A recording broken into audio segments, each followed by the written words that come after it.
Absolutely no doubt in this part. Now question number 2. यहाँ पे हमें क्या करना है? Find work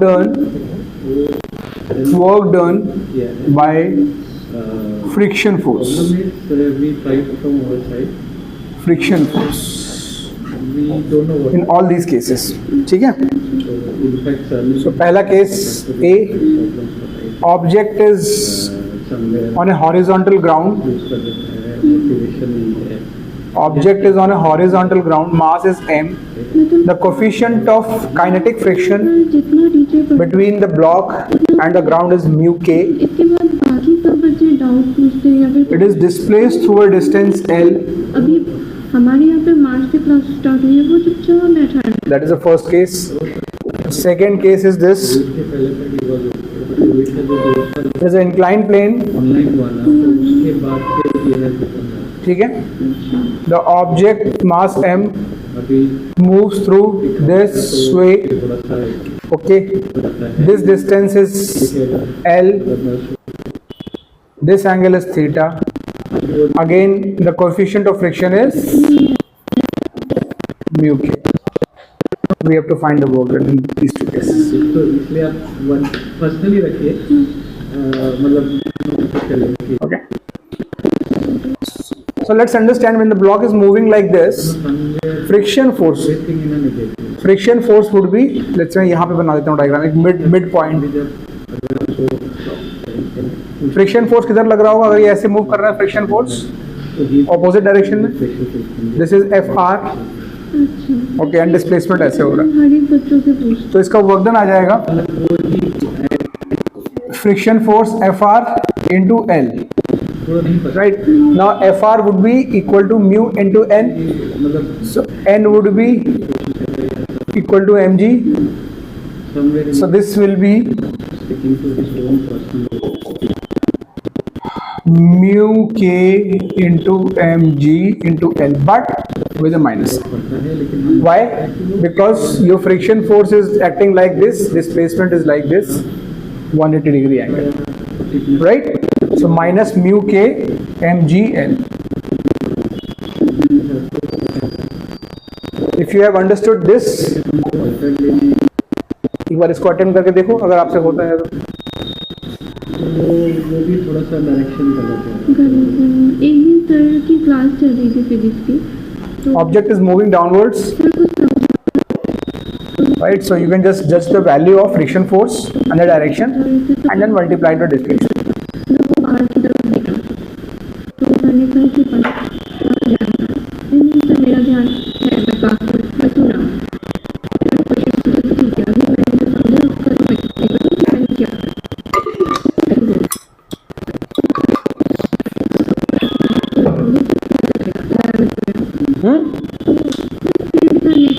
तो यहाँ पे आपका वर्क डन आ जाएगा माइनस म्यू के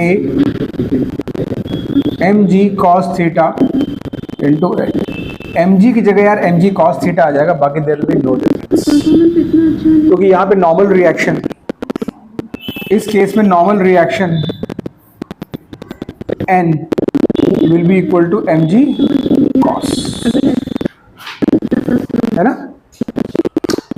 तो यहाँ पे एफ आर की वैल्यू में आपका आ जाएगा mu K into N which is M G cos theta. Minus अभी भी रहेगा because object is moving like this, friction force would be acting in the opposite direction.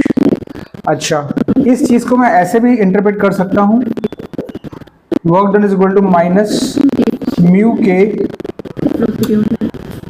M G और इसको लिख लूँ L cos theta.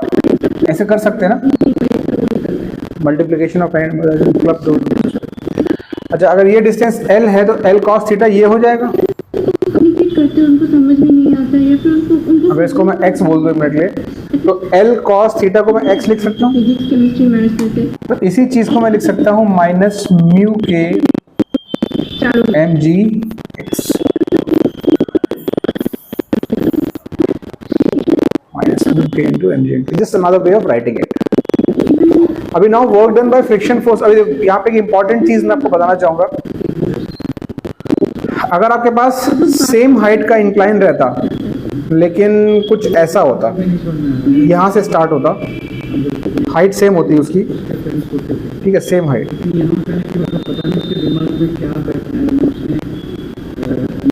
Same height, but incline कुछ इस तरीके से किया होता, this angle would have been different. आपका ये x जो है वो ये हो जाता पूरा, और क्या होता, राइट, जो L cos थीटा आपका बनता वो अभी ये जो है पहले ऐसा था, अब ये पूरा ऐसा हो गया, राइट, ये वाला। सो this is L cos theta which is x अगर आप कुछ बोलते हैं minus mu K mg into x. सो क्या हो रहा है, friction force is actually depending on the angle of inclination. But if you go back our previous example, gravity का जो force था, work done था, right? Gravity का work done, yeah. It just it was dependent on this height. As long as आपका incline का height same है, ताकि दूसरा incline भी अगर आप लेते हैं यहाँ से same height का, if your this is same, your expression mg into L और सेम। तो याद रखना है अपने को क्या कॉन्सेप्ट, कि ग्रेविटी का वर्क डन सिर्फ डिपेंड करता है कि आपका वर्टिकल डिस्प्लेसमेंट कितना हुआ है, ठीक है, only depends on the vertical displacement, but friction depends on the path. याद रखोगे ये चीज, friction depends on the path, gravity does not depend on the path. एक ऑब्जेक्ट को आप एक पर्टिकुलर ग्राउंड हाइट से कैसे भी जिग जैग कराते हुए किसी भी पाथ पे यहाँ पे ले आए, ग्रेविटी का work done will just be bothered about your vertical displacement. चाहे आप सीधे ले गए, चाहे आप ऐसे ले गए, चाहे आप सर्कुलर पाथ पे ले गए, चाहे आप ऐसे लेके ऐसे ले गए, या आपने 2 बड़े स्टेप लिए या 4 छोटे स्टेप लिए, as long as your height is same, all the cases work done by gravity is same. Work done by gravity does not depend on path. Work done by friction force depends on path. इस पे और भी बातें करेंगे क्योंकि यहाँ से ही conservative और नॉन कंजर्वेटिव फोर्सेस की कहानी आती है, ठीक है। तो ये हो गया अपना, ठीक है। चलो अब few more cases for friction force. A, B, this case C। अभी इस रिजल्ट को अपने को याद रखना है थोड़ा, हाँ? जो ये वाला रिजल्ट है म्यू के mg x हमको याद रखना है, ठीक है। सो कुछ ऐसा ट्रैक है कर्व्ड में,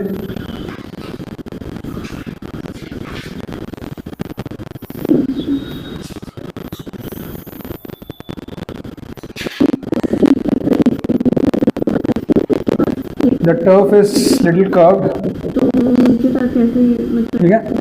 Object starts from here, mass is m and comes here। एक बार मैम मतलब सर को मैम के साथ चेक करना पड़ेगा।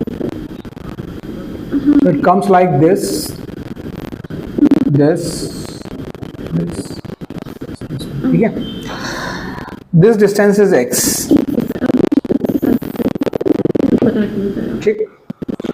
We have to find the work done by friction force. Sir ये वाली अभी जो Work done by friction force.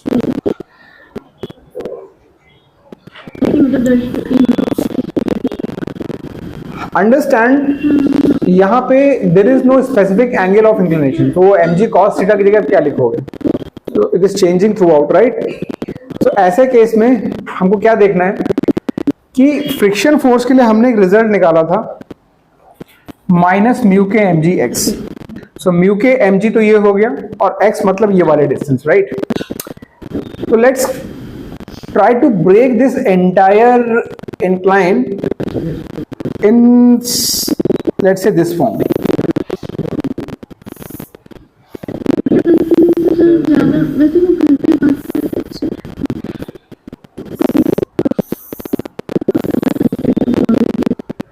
कुछ इस तरीके का। तो ये वाला एक लेट्स से डिस्टेंस x1 था, फिर ये वाला डिस्टेंस x2 था, और ये वाला डिस्टेंस x3 था। ऐसा कर सकता हूँ ना मैं, थोड़ा ऐसे फिर ऐसे फिर ऐसे। I can break it into smaller chunks, and you know for each of these chunks, let's say this is part A, B, C and D. A to B can be written as minus mu k, so W A B can be written as minus mu k mg x1. Going back to the previous example,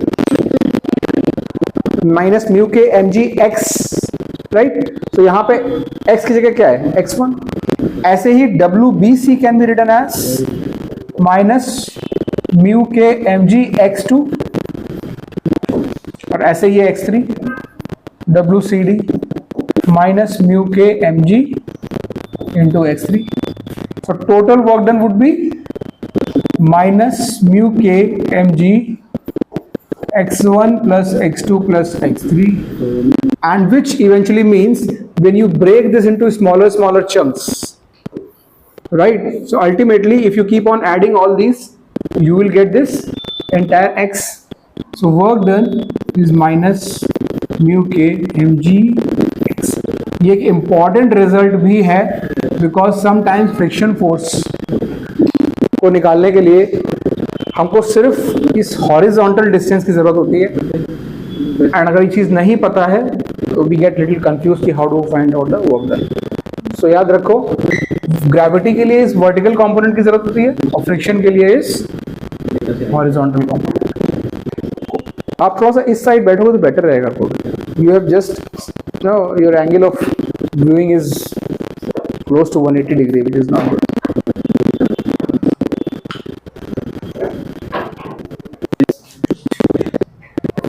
ठीक है, तो ये result as a result भी याद रखना है. Better ना.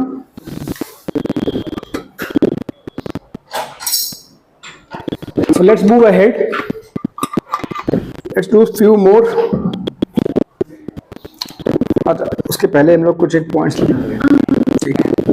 So with the examples we have done so far, तो कुछ चीजें हम लोग वर्क डन के कॉन्सेप्ट के लिए लिस्ट डाउन करते हैं. 1 2 3 4 points which will help us find out the work done in different cases. ठीक है. So let's put a heading: important points about work done calculation.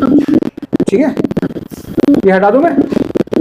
Guys ये रिजल्ट प्लीज याद रखिएगा. आप वो खुद भी नहीं पूछता, हमारी वो पूछते. Important point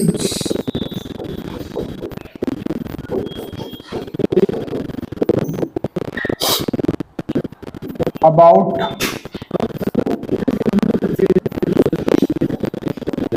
work done.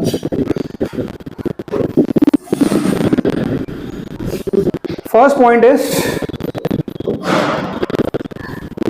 it's a scalar quantity. Work done is always scalar, so it will just be a number. ठीक है, मतलब आई जे के मत लगा देना, उसमें कुछ गलत हो जाएगा answer. It can be positive, 0 or negative, depending on the cases we have discussed so far. Anyways, right? Work is always associated with a force.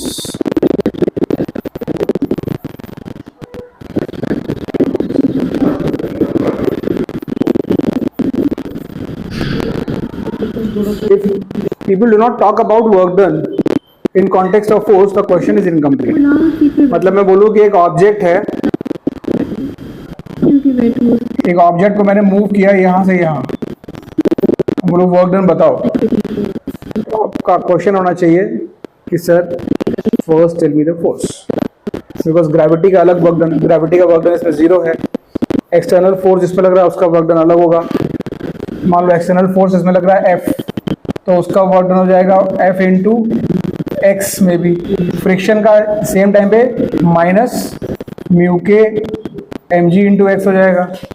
तो तीन फोर्सेस के तीन अलग अलग वर्क डन हो रहे हैं एक सेम सिनेरियो में। तो कभी भी आपको वर्क डन निकालना हो तो you have to first think about which force, what is the force for which I am trying to find the work done. ठीक है ना? नहीं तो आपका कुछ सबकॉन्शियस दिमाग में कोई एजम्पशन होगा फोर्स का, आप उसका वर्क डन निकाल दोगे और आंसर गलत हो जाएगा। ठीक है? Very important part, work is not defined for an instant. Means it is not a instantaneous quantity. Means what? अगर मैं एक जैसे भी हमने बोला था एक्सेलरेशन होता है which is dv by dt, this is the instantaneous acceleration, right? dv by dt at that instant. ठीक है? Force is again m into dv by dt instantaneous. But work मैं बोलूँ कि एक ऑब्जेक्ट मूव कर रहा है t इक्वल टू 1 सेकेंड पे वर्क डन बताओ, तो इसका क्या मतलब? वर्क डन के लिए डिस्प्लेसमेंट चाहिए, डिस्प्लेसमेंट को लगता है time, there has to be a tangible time gap for a displacement. तो डिस्प्लेसमेंट चाहिए, उसके लिए टैंजिबल टाइम गैप चाहिए। Work is not defined for any instant, it is a time interval वाला क्वांटिटी। ठीक है? तो it's not a instantaneous quantity. तो कभी आपको कोई क्वेश्चन ऐसा आया तो समझ जाना कि आपको ट्रिक किया जा रहा है, work done is not instantaneous quantity. Work done depends on frame of reference.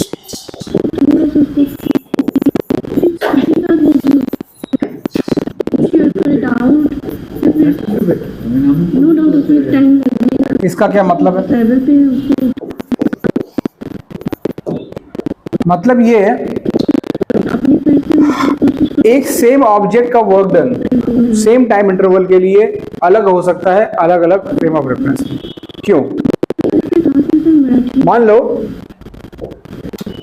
एक ऑब्जेक्ट है, वो एक व्हीकल के साथ या किसी मूविंग ऑब्जेक्ट के साथ मूव कर रहा है। ठीक है? अभी यहाँ पे एक ऑब्जर्वर है, इस पे बहुत सारे फोर्सेस लग रहे होंगे, force of friction, force of gravity, right? और एक फोर्स जो होगा कि जो इसको आगे लेके जा रहा है which is force of friction. ये बोलेगा कि इसके लिए वर्क डन 0 है क्योंकि इसका डिस्प्लेसमेंट ही नहीं है। इसके इस ऑब्जर्वर के रिस्पेक्ट में कोई भी फोर्स ले लो उसका डिस्प्लेसमेंट 0 होगा because this guy is at absolute rest. लेकिन यही कहानी बदल जाएगी अगर यहां से बैठा हुआ ऑब्जर्वर इसको देख रहा हो, then work done by friction भी आ जाएगा। ग्रेविटी नहीं है, वो परपेंडिकुलर है, बट फ्रिक्शन तो आ जाएगा definitely for sure. Are you understanding this point कि work done depends on the frame of reference. Generally हम लोग क्या करते हैं, सबकॉन्शियस डिसीजन रहता है हमारे दिमाग में, माइंड में रहता है, जब भी वर्क डन पूछा गया है we are generally finding it out in the frame of reference of earth which is ground. पर हो सकता है कि आपको किसी प्रॉब्लम में किसी एक पर्टिकुलर फ्रेम ऑफ रेफरेंस में वर्क डन निकालना हो तो you will find the displacement in that frame of reference. Okay? ठीक है, I think I have covered all this points. ठीक है, चलो let's talk about the new thing which is like work done by multiple forces. ये आपने लिख लिया points? ठीक है, work done bye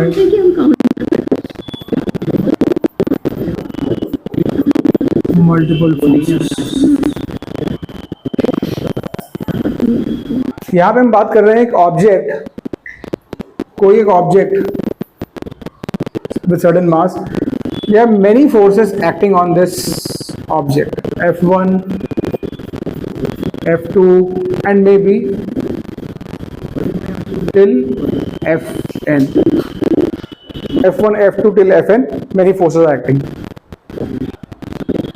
And under the effect of these forces, this object is getting displaced. ठीक है? So basically इसका displacement vector is यहाँ से यहाँ is r vector, that is a displacement vector. हो सकता है ना एक ऑब्जेक्ट पे बहुत सारे फोर्सेस लग रहे हैं लेकिन मूव तो किसी डायरेक्शन में करेगा। नेट फोर्स की डायरेक्शन, राइट। And तो यहां से हमको समझना है कि अगर मैं वर्क डन निकालना है तो या तो एक ऑप्शन ये है कि आपके पास आप इसका आपसे क्वेश्चन पूछा सकता है कि इन फोर्सेस का कोई नेट फोर्स निकालो और उस नेट फोर्स का वर्क डन निकालो, that is one option. But that is generally not the case in work done. Work done में they will ask you individual forces का वर्क डन। तो यहां से हमें एक कॉन्सेप्ट ही समझना है, work done by one force is independent of the work done by other, kind of independent of other forces।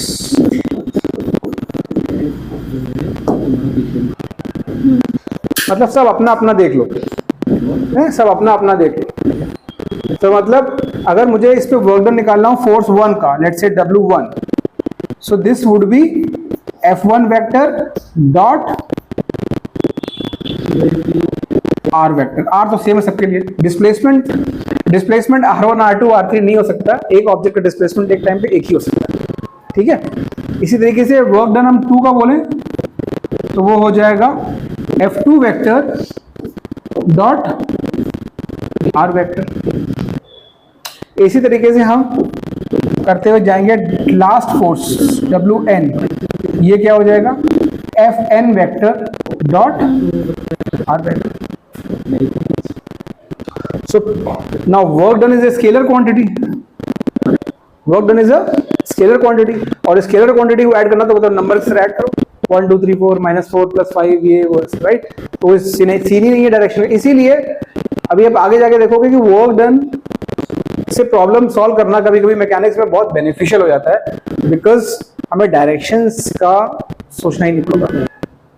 इसीलिए अच्छी मैकेनिक्स की प्रॉब्लम जो बनती है वो वर्क इन्वॉल्व करके बनती है, because forces are sometimes so complicated direction wise कि उसमें कुछ कैलकुलेट करना एक्सेलरेशन या डिस्प्लेसमेंट इज नॉट फिजिबल। क्योंकि इक्वेशन ऑफ देखो, इक्वेशन ऑफ मोशन भी जो है ना, जैसे v = u + at आप लगाते हो तो इसमें एक साइलेंट एजम्पशन हमेशा रहता है कि एक्सेलरेशन इज यूनिफॉर्म। अगर ये नहीं होगा यूनिफॉर्म तो आप ये लगा ही नहीं पाओगे। तो उस केस में क्या आप v निकाल नहीं सकते हो एक ऑब्जेक्ट का after a time interval t? Force से नहीं निकाल सकते हो, एक्सेलरेशन से नहीं निकाल सकते हो, लेकिन वर्क डन चूंकि एक टाइम इंटरवल कॉन्सेप्ट है और स्केलर क्वांटिटी है, आप वर्क डन से इन प्रॉब्लम्स को सॉल्व कर सकते हो वेलोसिटी, बिकॉज किसी भी ऑब्जेक्ट के एक्सेलरेशन से आपको कुछ फायदा नहीं होता। एक्सेलरेशन का सिर्फ फायदा क्या है कि आप उसकी नेक्स्ट वेलोसिटी निकाल सकते हो।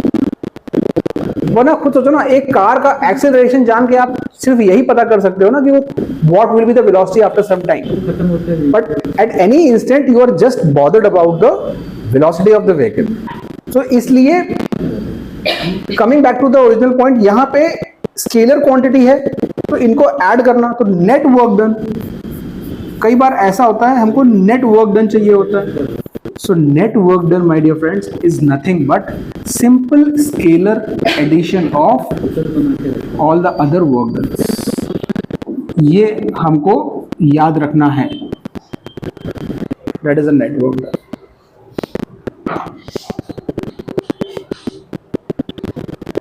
अब इसको मैथमेटिकली अगर आप ऐसे भी लिख सकते हो, इन सबको ऐड करोगे तो F1 dot R F2 dot R ऐसे आएगा, राइट। सो ये R कॉमन लेके आपको आ जाएगा F1 plus F2 plus Fn और पूरे का डॉट। अभी डॉट प्रोडक्ट होता है वो डिस्ट्रीब्यूटिव होता है ओवर समेशन, इसलिए आप ऐसा कर सकते हो। Since dot product is distributive over summation u can do like this.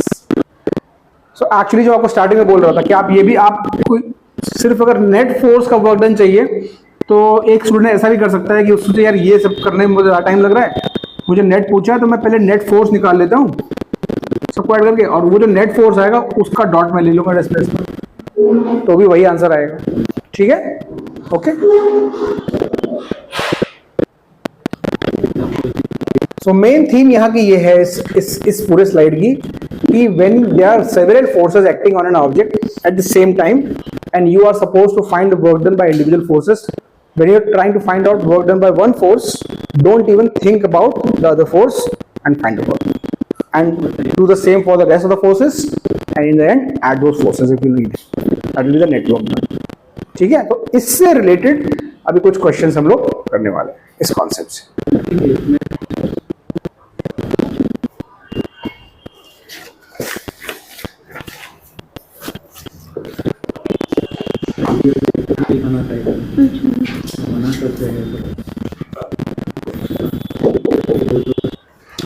Find work done by a force F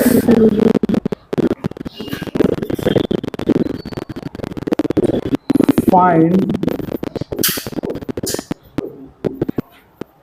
work done by force F on A during 100-meter displacement. During 100-meter displacement. कुछ scene ऐसा है, दो blocks ऐसे रखे हुए हैं. There are two blocks. This is 20 kg. This is 10 kg. This guy is A. This guy is B. Force F 120 Newton का लगा हुआ है इधर. ठीक है, they are on a horizontal floor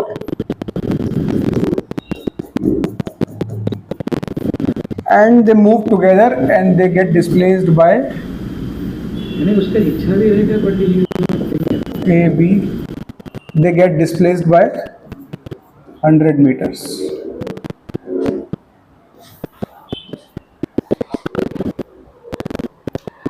और while it is moving like this, इनका जो एक्सेलरेशन है, कॉमन एक्सेलरेशन, वो 4 मीटर पर सेकेंड स्क्वायर. दोनों का सेम ही होगा क्योंकि they are moving together, right. Find the work done by this. इसका सेकेंड पार्ट भी है, तो ये this is the first part. Work done on A. Second part है work done on B by which force? On B by force F.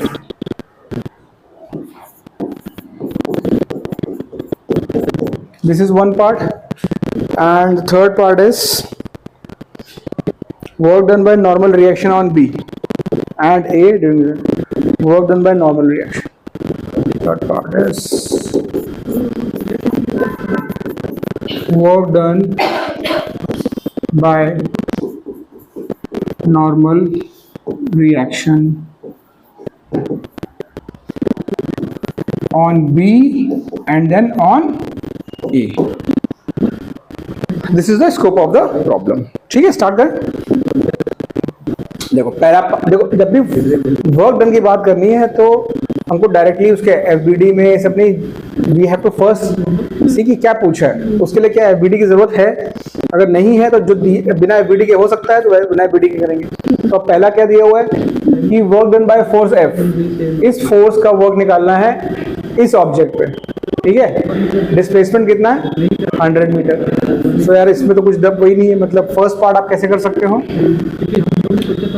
सीधा सीधा first part work done is equal to force into displacement. They are in the same direction. Force and displacement in same direction. तो आप 120 को सीधा 100 से multiply कर लो.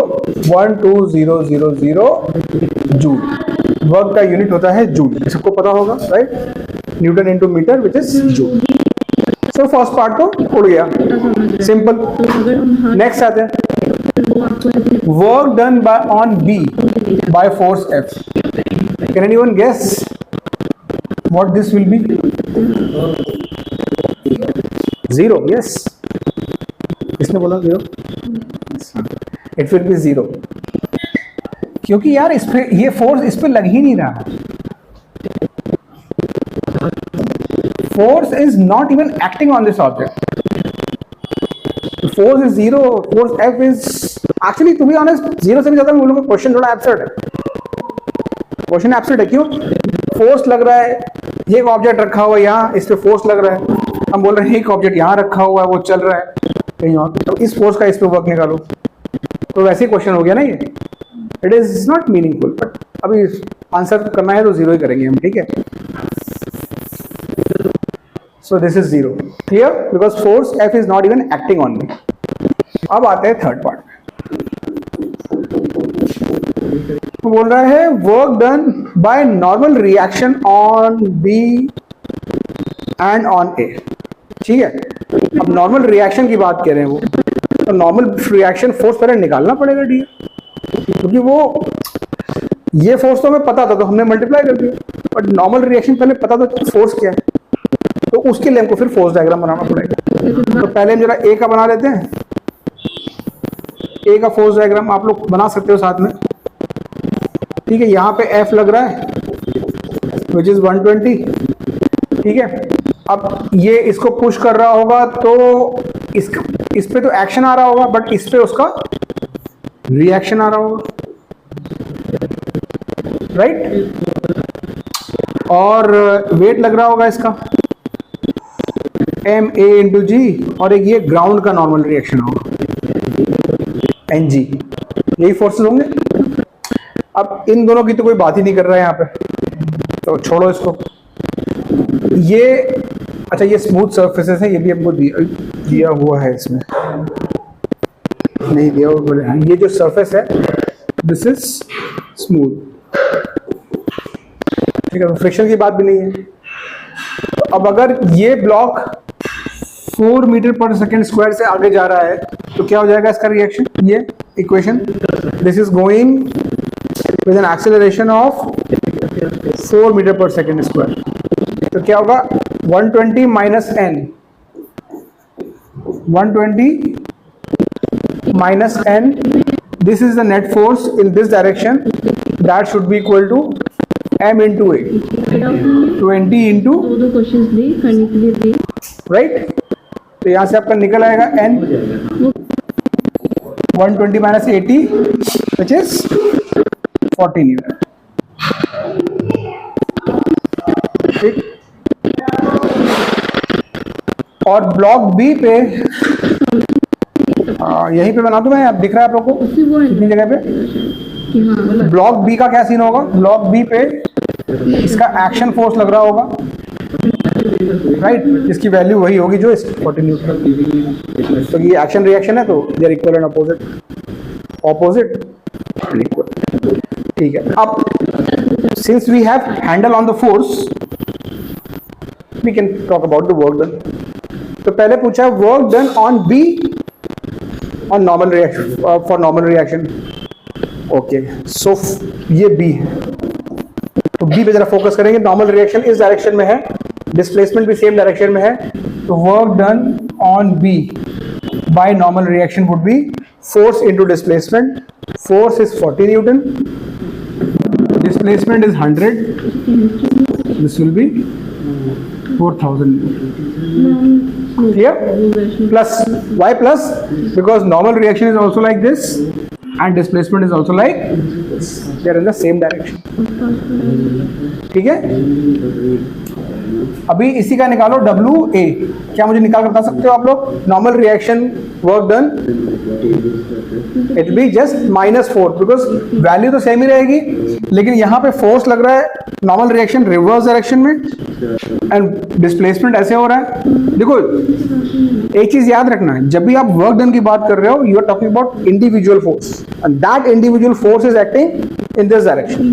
तो इस ब्लॉक के लिए नॉर्मल रिएक्शन ऐसा लग रहा है, डिस्प्लेसमेंट ऐसा है, one it is gonna be negative, minus का हो गया 40 is the force and displacement is this,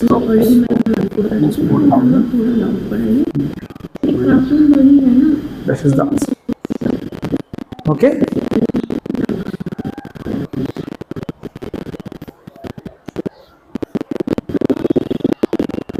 थोड़ा अगर आप इसको लॉजिकली, आंसर तो खत्म हो गया है, बस अगर हमको पोस्टमार्टम करना हो इस क्वेश्चन का तो कर सकते हैं। कभी भी एक सिस्टम में, मान लो एक, इन दोनों को मैं एक सिस्टम दे दूं, इनको एक ब्लॉक बना दूं मैं, अगर मान लो यहाँ पे 20-10 ना होता, एक 30 kg का ब्लॉक रखा होता, ठीक है, और ये 120 फोर्स लग रहा होता और ये ब्लॉक इतना डिस्प्लेस किया, लेकिन एज ए टीचर को थोड़ा ना as a matter of fact बाकी action reaction forces in a system, their net work done is always zero on a system. मतलब एक पे वो एक ऑब्जेक्ट पे वो प्लस होंगे, दूसरे पे वो ऑटोमेटिकली माइनस ही होंगे. तो इन अ सिस्टम जो एक्शन रिएक्शन पेयर के वर्क होते हैं, जैसे कि ये वाला नॉर्मल रिएक्शन और नॉर्मल एक्शन, इसका वर्क डन अगर आप नेट देखोगे तो वो जीरो आएगा, राइट? क्योंकि इंटरनल फोर्स था, इसका एग्जिस्टेंस सिर्फ इसलिए है क्योंकि ये दो अलग अलग ब्लॉक रखे हैं. अगर एक ब्लॉक होता 30 kg का तो इसकी बात भी नहीं करते थे. ठीक है, क्लियर? तो यहाँ से दो चीज समझिए हमने. पहली चीज तो कि जब तक जरूरत ना हो, don't go into the FBD if there is no need. जैसे फर्स्ट पार्ट में कोई नीड नहीं था तो हमने एफबीडी बनाया नहीं, फोर्स पता था, वर्क डन निकाल लिया. And second thing is when there are multiple forces acting on an object, their individual work done are independent. जब हमने नॉर्मल रिएक्शन को निकाला तो हम इसके बारे में सोचा भी नहीं, ये कौन है, क्यों है, क्या है, ये फोर्स और इसका displacement, right? So they don't disturb each other. Work done her force का अपना अलग अलग रहता है. Clear, right? तो चीज याद रखनी है हमको.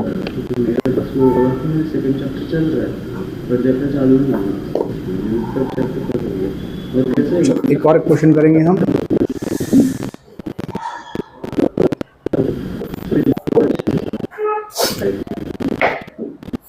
वी हैव अ एलिवेटर, ठीक है, उसमें एक Bob is hung from a string. The mass of the Bob is m. The elevator is going upward with an acceleration a. ठीक है, एक्सेलरेशन a. बोला गया है कि यहाँ पे देखो, यहाँ पे ऑब्वियस सी बात है, आपको टेंशन लग रहा होगा. ठीक है, तो work done by tension force during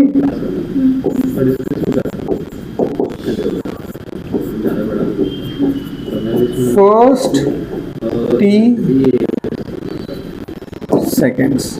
मतलब ये मान के चल रहे हैं कि जीरो से रेस्ट से स्टार्ट हो रहा है पूरा मोशन. एलिवेटर रेस्ट पे है, राइट? तो इससे ये ब्लॉक भी रेस्ट पे है. अभी फिर ऐसे ये ऊपर जा रहा है. ठीक है, तो फर्स्ट t सेकेंड्स में वर्क डन निकालना है किसका? मिस्टर टेंशन फोर्स का. ओके, ऑब्वियसली ये वर्क डन पूछा, ये वर्क डन जो है उन्होंने कोई फ्रेम नहीं बोला है, तो ये ग्राउंड की बात नहीं कर रहा है.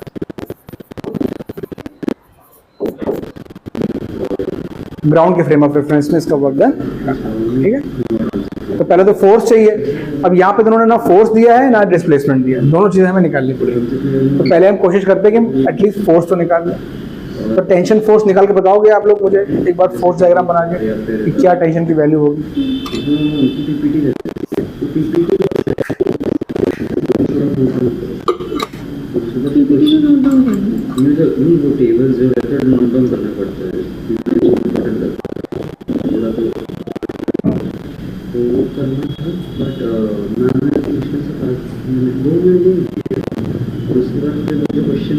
इसका एबीडी बनाना है बस, और कुछ नहीं.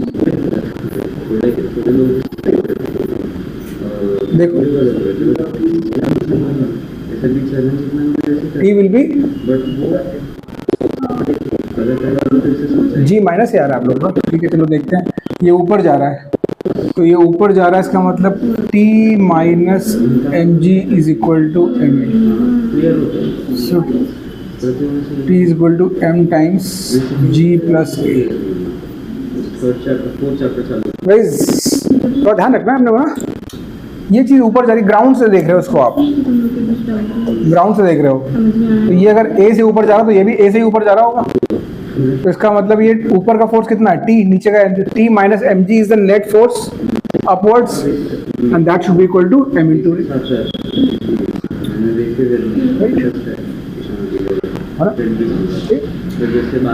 तो ये हो गया. अब चलो फोर्स तो आ गया अपने पास. अब नेक्स्ट क्या चाहिए? डिस्प्लेसमेंट. तो डिस्प्लेसमेंट यहाँ पे देखो, जो ओवरऑल इसका जो एक्सेलरेशन है वो a है, राइट? तो अगर हम डिस्प्लेसमेंट इक्वेशन लिखें तो s इज इक्वल टू कितने चैप्टर्स ऐसे हाफ ए टी स्क्वायर होगा और क्या होगा। अरे एक ऑब्जेक्ट ए रेस्ट से स्टार्ट किया है और ए एक्सेलरेशन से ऊपर जा रहा है, तो इन टी टाइम इंटरवल कितना जाएगा एस इक्वल टू। अब यहाँ पे हम फोर्सेस की बात करेंगे क्योंकि हमें सिर्फ एक्सेलरेशन पता है, ये ए जा रहा है, नेट एक्सेलरेशन। इससे कंफ्यूज नहीं करो, ये फोर्स की वैल्यू है डियर, उसका नेट एक्सेलरेशन अभी भी ए ही है। This is going with A acceleration, so this will be half at square। तो यहाँ से डिस्प्लेसमेंट आ गया, तो force will be equal to, sorry work done will be equal to force into displacement. और ये हम बोल सकते हैं कि टेंशन फोर्स और डिस्प्लेसमेंट सेम डायरेक्शन में है।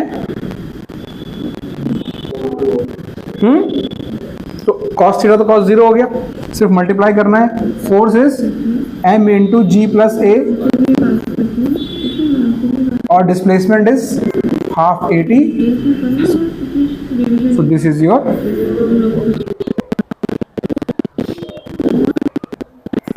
ओके। कॉन्सेप्ट शुड बी एकदम क्रिस्टल क्लियर होना चाहिए दिमाग में हमारे कि फोर्स इनटू डिस्प्लेसमेंट ग्राउंड के रेफरेंस में। अब यहाँ पे हम फोर्स की बात कर रहे हैं, तो फोर्स एक individual which is tension force, लेकिन डिस्प्लेसमेंट बेसिकली उसका तो नेट फोर्स से मतलब है, वो हाफ ए टी स्क्वायर ही होगा और एक्सेलरेशन उसका ए है। तो यहाँ कंफ्यूज नहीं होना है कि हम निकाला टेंशन की वजह से क्या डिस्प्लेसमेंट हो रहा है, ये गलत क्वेश्चन हो जाएगा। कुछ स्टूडेंट्स याद होते हैं, वो सोचते हैं कि हम जिस फोर्स का वर्क निकाल रहे हैं उसकी वजह से क्या डिस्प्लेसमेंट हो रहा है वो निकाल रहे हैं। अरे डिस्प्लेसमेंट तो नेट फोर्स की वजह से होता है, तो उसमें इंडिविजुअल फोर्स की बात ही नहीं है। लेकिन वर्क डन इंडिविजुअल फोर्स का होता है, तो फोर्स तो इंडिविजुअल होगा बट जो डिस्प्लेसमेंट होगा वो नेट फोर्सेस का होगा। तो दो चीजें क्लियर अलग अलग होनी देखनी चाहिए इनको, ठीक है। 1000 फोर्सेस लग सकते हैं, डिस्प्लेसमेंट कोई एक होगा। फोर्स तो उसमें से जिसका हम निकाल रहे हैं वो वाला उठाएंगे, ठीक। ये वाला तो हमने कर लिया क्वेश्चन। चलो अब हम स्टार्ट करेंगे work done bye a variable force. Work done bye a, this is the next heading, work done bye a variable force. इसको पढ़ने के बाद फिर एक छोटा सा ब्रेक, ठीक है। बहुत इजी टॉपिक है ये, आराम से करते रहेंगे, ठीक है।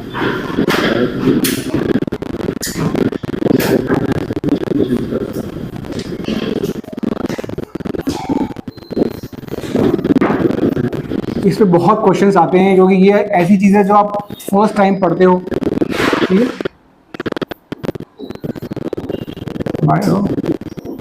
वेरिएबल फोर्स,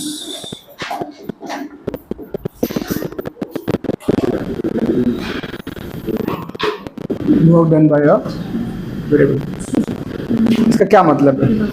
इसका मतलब ये है कि यार जब हमने वर्क डन लिखा था फॉर्मूला, तो क्या लिखा था? F dot S। 1 सेकंड यार,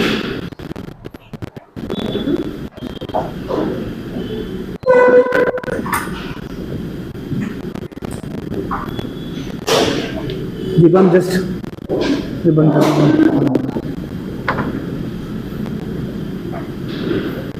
राइट। सो एक ये सीन क्या था? In this scenario, the object was under the effect of this force F and getting displaced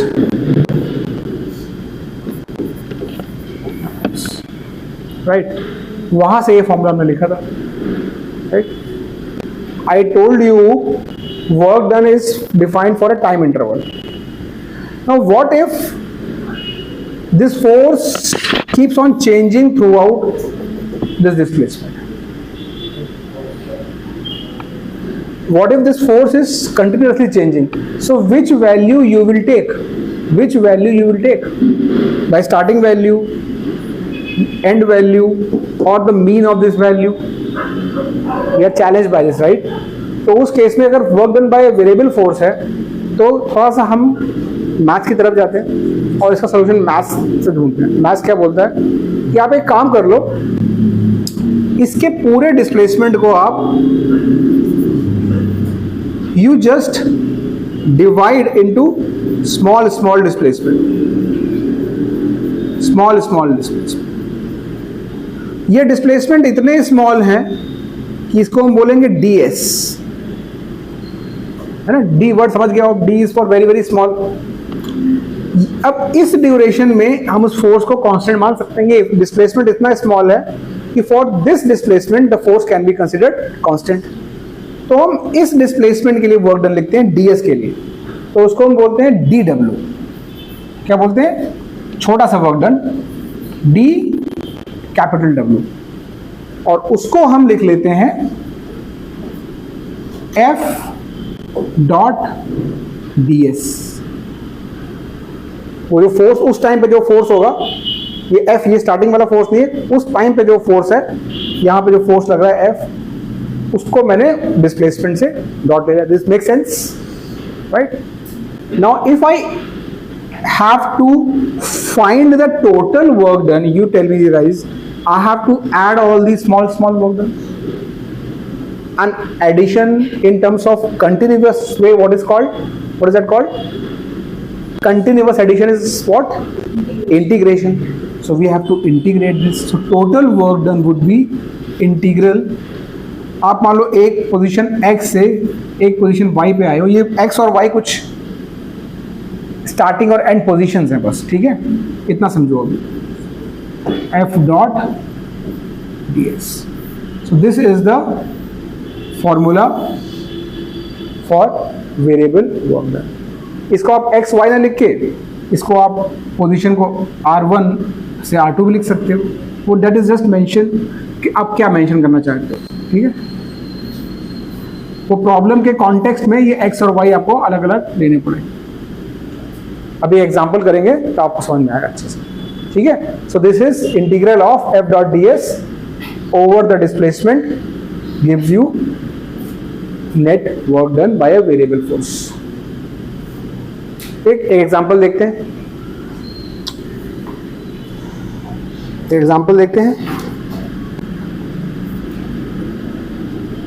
देख लिए question. An object is displaced from position r1, sorry ये वाला नहीं, हाँ, particle moves along, particle moves along x-axis from x equal to 0 to x equal to 5, from x equal to 0 to x equal to 5 meter under the influence of a force, under the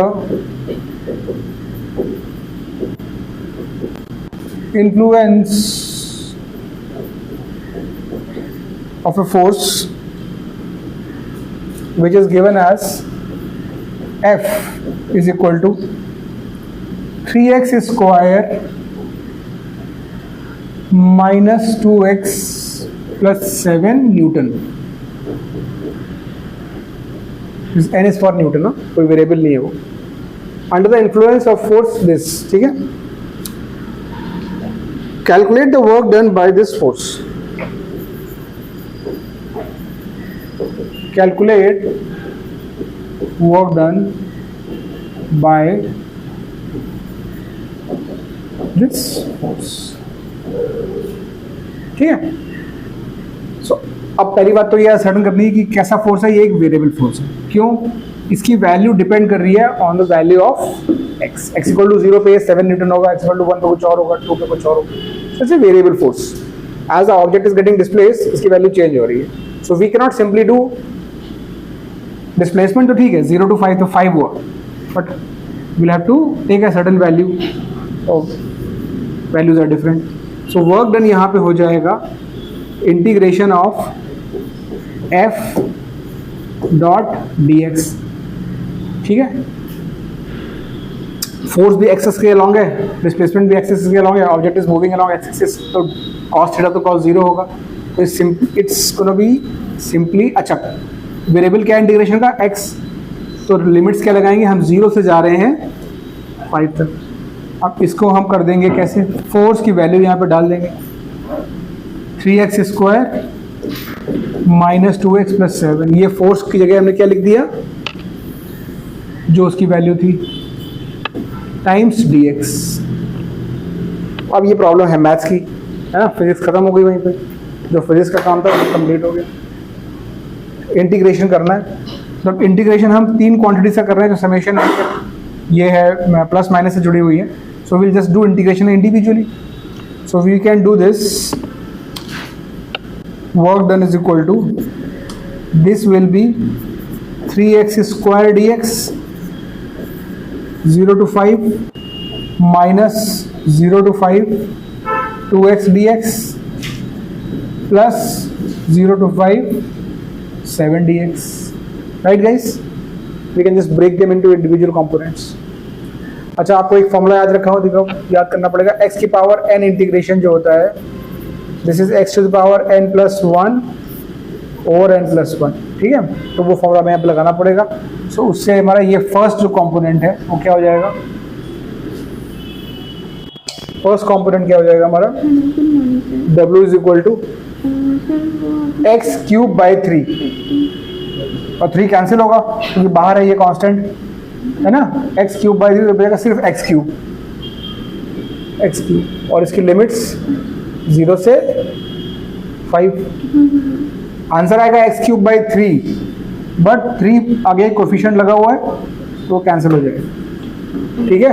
minus ये होगा x square by 2, तो 2 cancel हो जाएगा, सिर्फ x square 0 to 5, और ये dx का integration होता है x, तो रहेगा 7x, so plus 7x integration 0 to 5। इसको आप लोग अब वैल्यू डाल दो, तो 0 का सब जगह 0 ही होगा, ये भी 0 होगा, ये भी 0 होगा, ये भी 0 होगा, क्योंकि x 0 हो गया। यहाँ पे ये हो जाएगा w is equal to 125 minus 25 plus ये हो जाएगा 25 हो जाएगा 10, 135 जूल्स, ठीक है। This is the work done bye a variable force, yes 135, okay.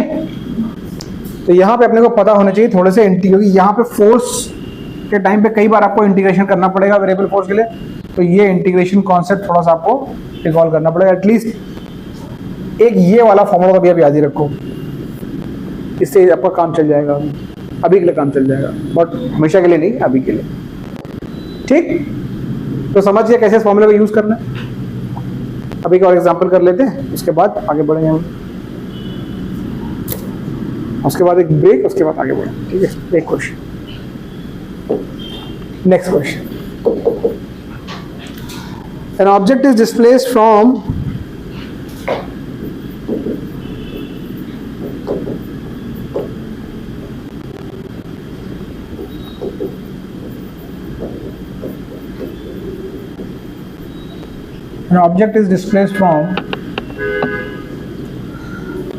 R1 which is equal to 2i cap plus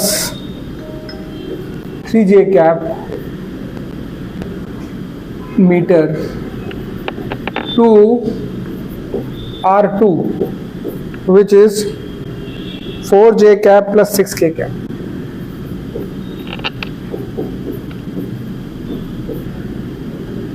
meter under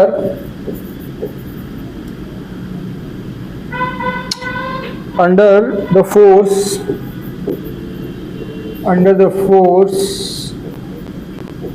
F is equal to 3x square I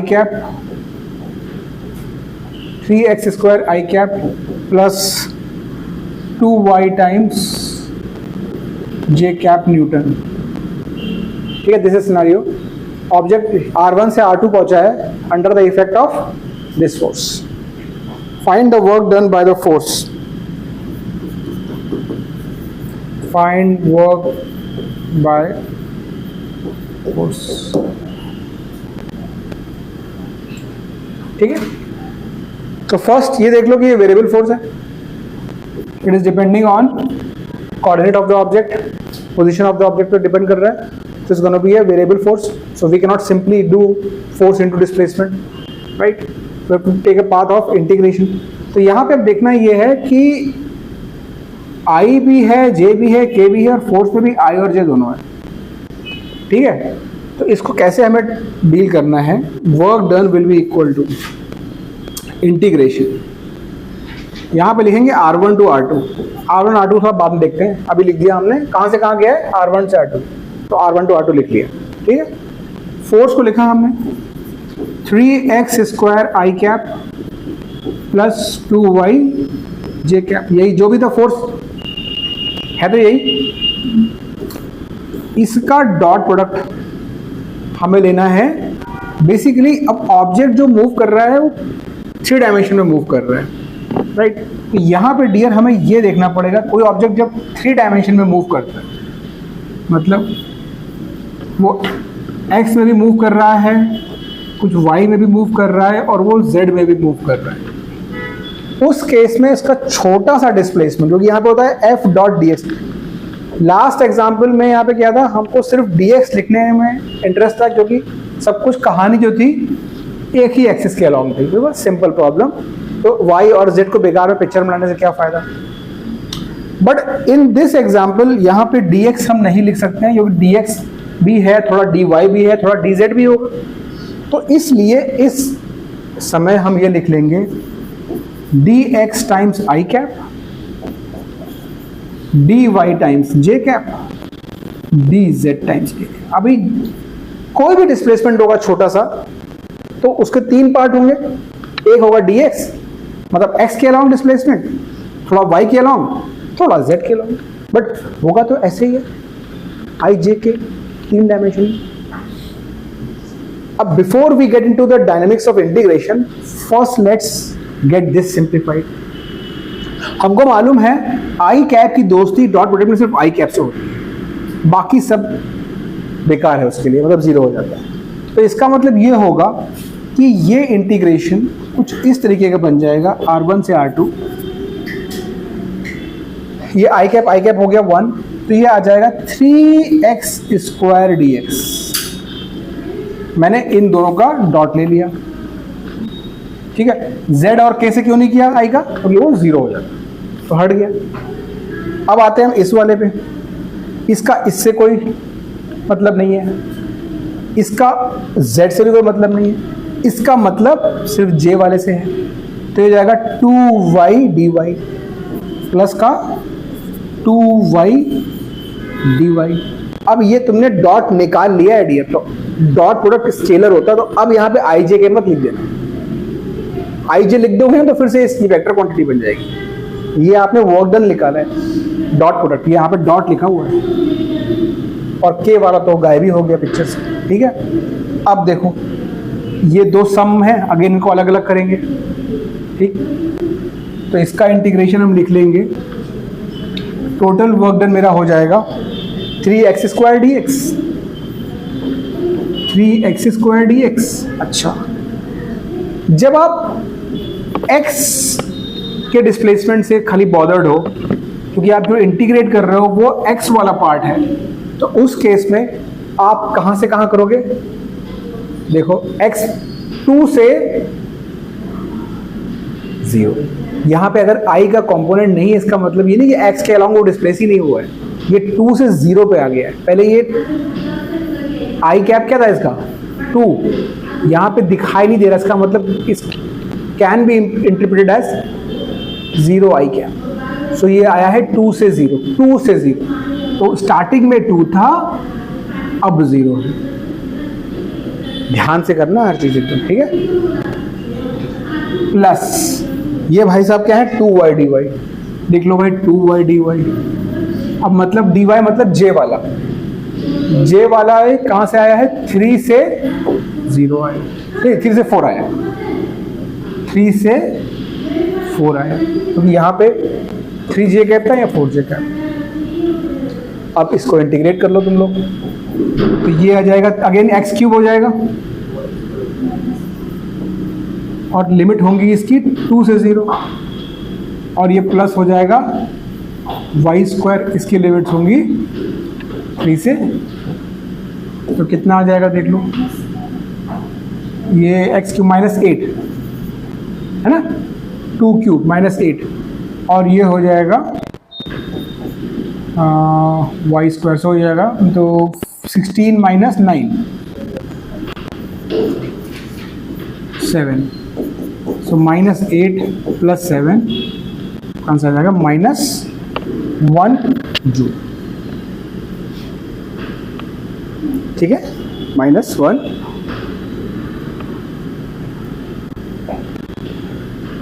तो इस तरीके से हमको इस प्रॉब्लम को डील करना है, अलग अलग तरीके से। देखो पहले हमने क्या किया, फोर्स लिखा, dx dy dz में लिखा है इसको, और उसके बाद डॉट लिया। जब डॉट लिया तो i का सिर्फ i से होता है, तो आ गया 3x² dx। j का सिर्फ j से होगा, तो आ गया 2y dy, बाकी सब 0 हो गए। तो इतना बचा हमारे पास। अब इसको मैंने अलग अलग कर लिया, 2 से 0, 3 से 4, इस तरीके से। ठीक, तो छोटा सा ब्रेक लेते हैं, उसके बाद स्टार्ट करेंगे।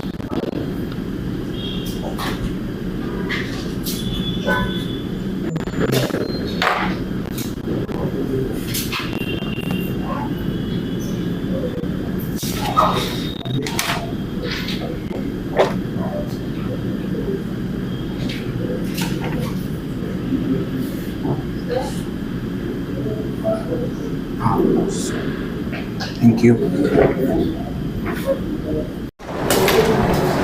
Do something. Okay. नहीं यार, ये this has to be changed. Green. 11th की क्लास कर रही हूँ। Area under force displacement curve। इस पे बहुत सारे क्वेश्चंस आपको, मतलब वो ABCD वो सारे जो option- area under force displacement curve. ठीक है, तो हम एक ग्राफ बना रहे हैं अच्छा और जिसमें y एक्सिस पे है फोर्स वो सारे और x एक्सिस पे है डिस्प्लेसमेंट। ठीक, मैम वो लेट्स से कंडीशन शायद सॉर्ट आउट नहीं है अभी मैंने इसमें उनका शायद let's say force is this, there is a constant force. Okay, for a time interval we are taking अच्छा object, let's say move from x equal to 0 to some value x equal to ज़्यादा से ज़्यादा 145 let's say x not. ठीक है, force का value constant है f। If I am asked to find the work done by this force, मैं क्या करने वाला हूँ, मैं बोला सर ये आप क्या करोगे, वर्क डन मतलब फोर्स कांस्टेंट है, हाँ है, ठीक है, तो फोर्स इनटू डिस्प्लेसमेंट मतलब x नॉट। सो ये मेरा वर्क डन हो जाएगा, f into X naught, considering कि force is also acting in the X direction. मतलब ये मान लो ये फोर्स भी है x एक्सिस के अलॉन्ग लग रहा है, अगर ऐसा है तो बराबर है फिर ये, है ना। अच्छा, अगर इसको जरा हम मैथमेटिकली देखेंगे ये चीज़ है क्या, फोर्स मतलब ये वाला वैल्यू, राइट, और x नॉट मतलब ये वाला वैल्यू। तो अगर इसको हम दो नंबर को मल्टीप्लाई कर रहे हैं तो हमें ये एरिया मिलेगा, we'll get this area and the area under एक क्वेश्चन नंबर भेजा है force displacement curve gives you इसलिए वो What? बोले कि ये क्वेश्चन और आप बोलोगे सर ये तो आपने कांस्टेंट फोर्स के लिए बताया, क्या ऐसा वेरिएबल फोर्स के लिए भी होगा, तो वेरिएबल फोर्स के लिए भी देख लेते हैं।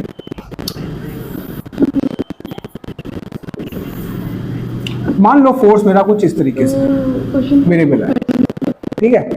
अब मैं एक इंटरवल में जैसे मान लो यहाँ से x इक्वल टू एक इनिशियल वैल्यू से x इक्वल टू एक फाइनल पॉइंट पे मूव कर रहा हूँ। फोर्स हर जगह चेंज हो रहा है, फोर्स वेरिएबल दिख रहा है हमको। अच्छा, अगर हमें इस फोर्स का वर्क डन निकालना हो तो हम क्या करते, हम एक छोटा सा dx डिस्प्लेसमेंट निकालते, डिस्प्लेसमेंट, राइट। और यहाँ पे इस समय जो फोर्स की वैल्यू है उसको बोलते, उसके लिए वर्क डन होता है dw और वो बोलते हैं f dx। यही तो करते हैं, अभी थोड़ी देर पहले यही तो किया था। और इसी को आप इंटीग्रेट कर देते तो यू गेट द एग्जैक्ट। तो एफ डी एक्स क्या है, अगर यहां पे देखो एफ मतलब ये वाला force, it is D X is so small that F is constant for D X, right. So ये एफ डी एक्स ये एरिया हो गया इस स्ट्रिप का, D X is this and F is this. आप इसको इंटीग्रेट कर रहे हो तो क्या कर रहे हो, ये सारे एरियाज को ऐड ही तो कर रहे हो, right? You are just adding all these areas and then you get this. So ultimately, whether the force is variable or constant, area under force displacement curve is bound to give you the work done. So many times we do not know force ka pattern mathematically, but we are in a position to find out this area somehow. Then still we can find the work done just by finding the area under this. ठीक है ना? Okay, so ये concept हम याद रखेंगे कि area under force displacement gives us work done.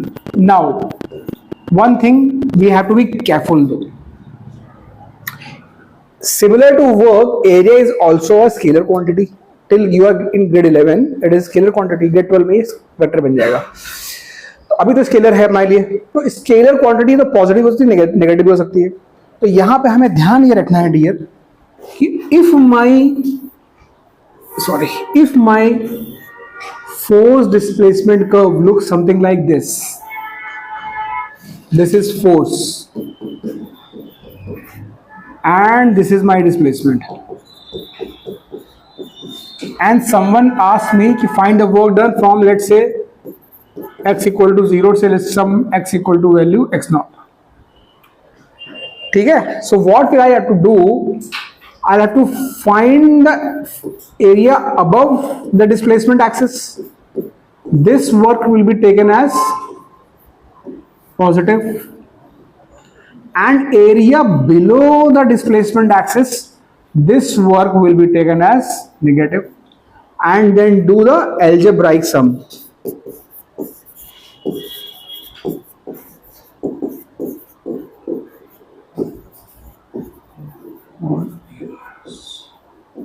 That will be your net work done. मतलब you have to take into consideration the sign of work done also. ठीक है, बहुत सिंपल क्वेश्चंस रहते हैं इसके। You will be given enough information to judge the area. Just take care of plus minus and problem is over. कुछ problem लोग करते हैं तभी मजा आएगा। कुछ इसमें आप लोग अपना मॉड्यूल अगर लाए हो तो उसमें चेक पॉइंट में मेरे ख्याल से कुछ प्रॉब्लम ऐसे होने चाहिए। चेक पॉइंट 1 पे आएंगे, मेरे ख्याल से 1 में मिलना चाहिए। हाँ,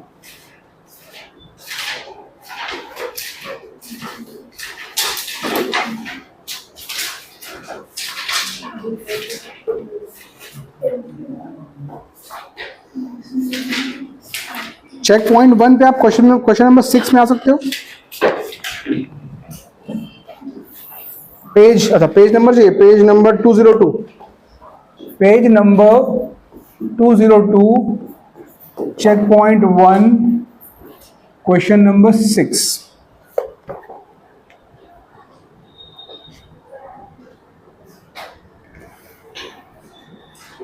ये आप लोग निकाल सकते हो अपने आप।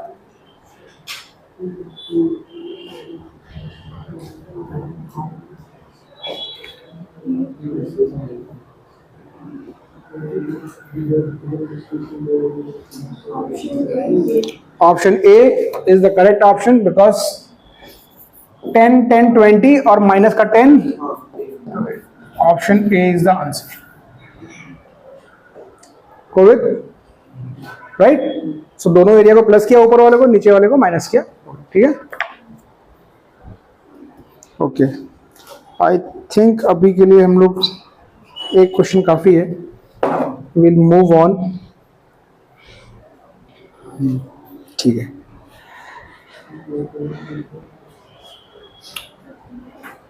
ओके, सो मतलब अभी इस क्वेश्चन में एरिया सिंपल था, रेक्टेंगल, अभी आपको ट्रायंगल हो सकता है, ट्रेपेजियम हो सकता है, you can just find out the area as per the.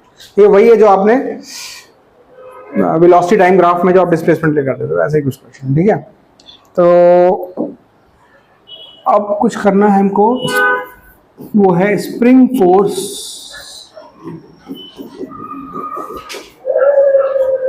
इसका वर्क हमें कैलकुलेट करना है, calculate the work done of a spring force. Now we know how to calculate the work done of a variable force, इसका हमें work done calculate करना है, ठीक है। तो इंपॉर्टेंट फॉर्मूला यहाँ से निकलेगा और वो हमें कई जगह इस्तेमाल भी करना है।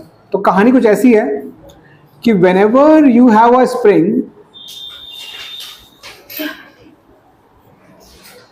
तो एक स्प्रिंग में दो बेसिक प्रॉपर्टी होती है। एक इसकी नेचुरल लेंथ होती है, जिसको हम बोल सकते हैं लेट्स से एल, ठीक है, इसकी नेचुरल लेंथ है।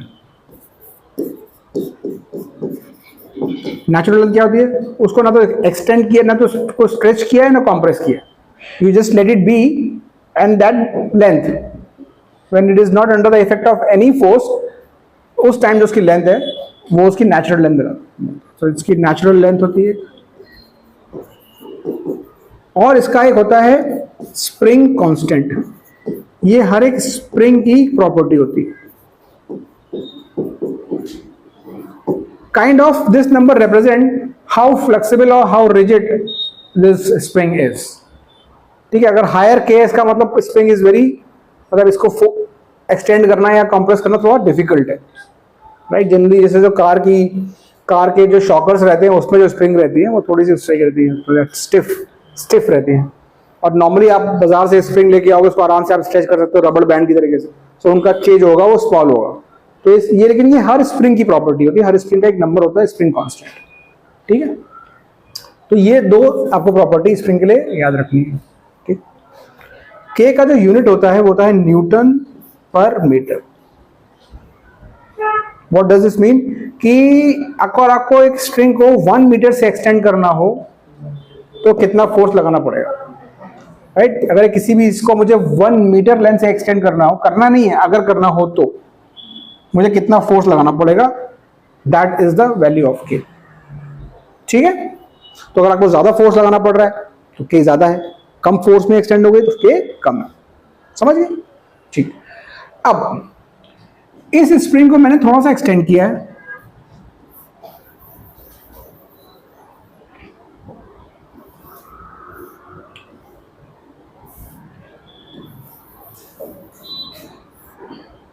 अब इसकी लेंथ जो हो गई है कुछ L+X हो गई है। अब कैसे एक्सटेंड किया होगा, दोनों साइड फोर्स लगाया होगा या फिर एक साइड एक वॉल पे फिक्स करके इधर से खींच लिया होगा, वो that is not relevant right now. But all we are saying is कि with some force its length has been stretched by a distance x, सो ये L+X का हो गया।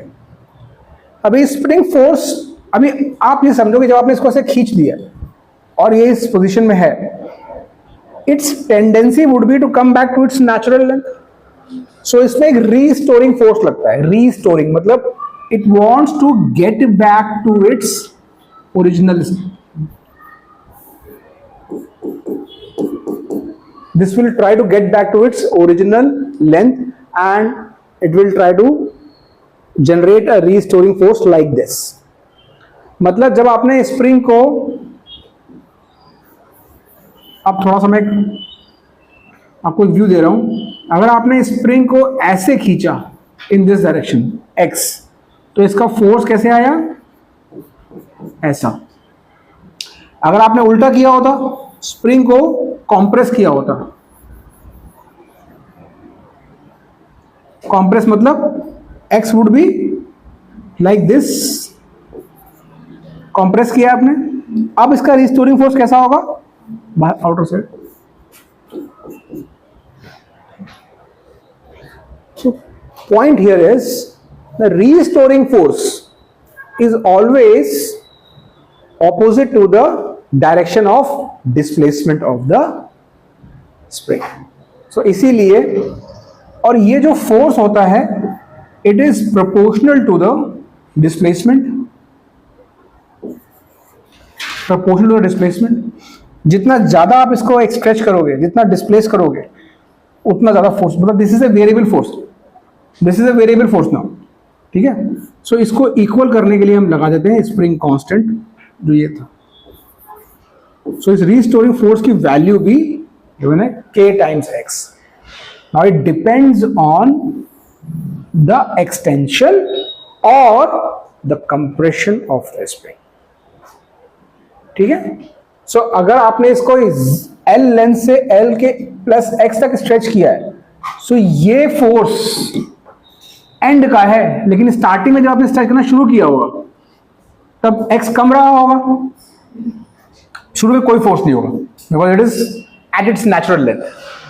The moment you try to stretch it, x will change, x will increase, force will increase. So it's a variable force. Understood? So if I have to find out the work done by this force, we will use the concept of integration. ठीक है? So that is the agenda. Okay. So अगर आपने ये note कर लिया है तो हम लोग will go to the next page. What we will do is we will take any state, intermediate state, और यहां से हम बोल रहे हैं कि हमने इसको dx, इस टाइम इसका जो एक्सटेंशन है वो x है, ठीक है, और इस टाइम पे मैंने इसको dx और स्ट्रेच किया। बात समझ में आ गई ना? What is scenario? x is the current extension, मतलब नेचुरल लेंथ से ये x बढ़ चुकी है, and at that time I am giving it one more small displacement which is dx. Now why I have taken dx?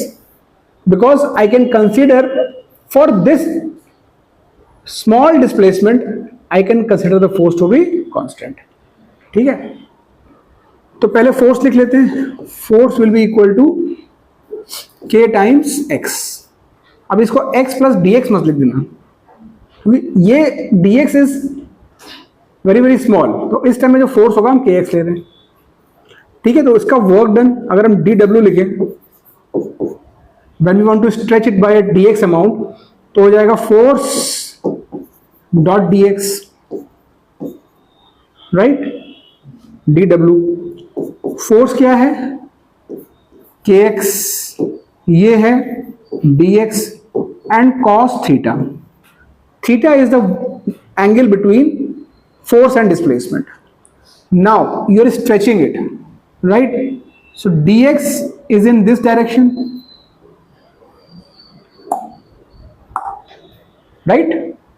Restoring force opposite. What is the angle? 180. So this will be minus kx dx, because cos 180 is minus 1. Cos 180 is minus 1. तो ये आ गया dw। अब इसको आपको integrate करना पड़ेगा। तो total work done would B integration of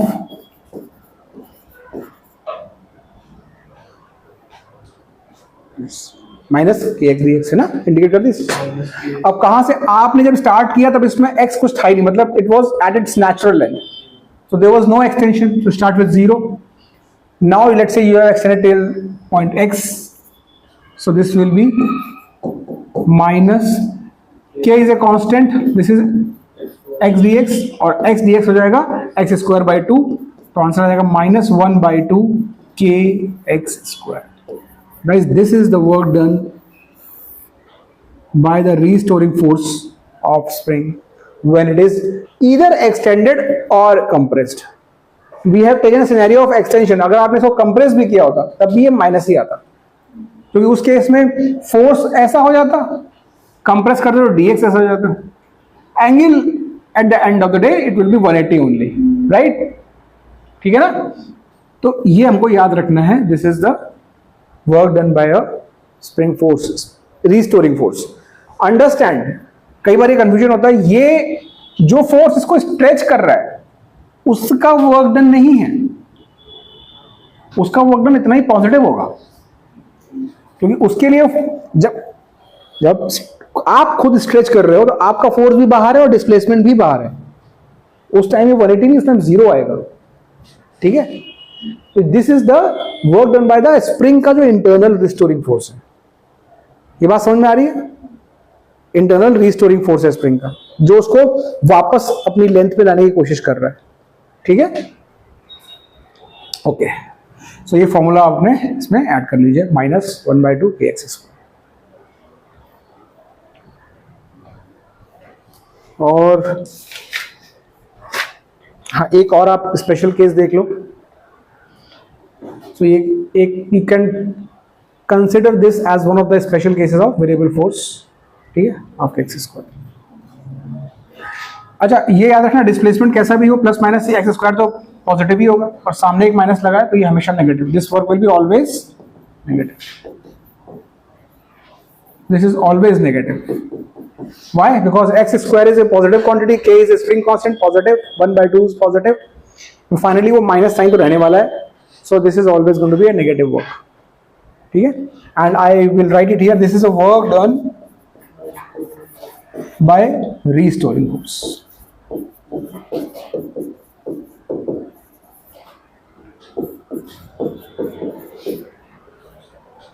अभी इस पे एक एग्जांपल करना है हमको, तो इसलिए आप लोग ध्यान रखिए इस फॉर्मूले को। नाउ नेक्स्ट एक स्पेशल केस आता है, वर्क डन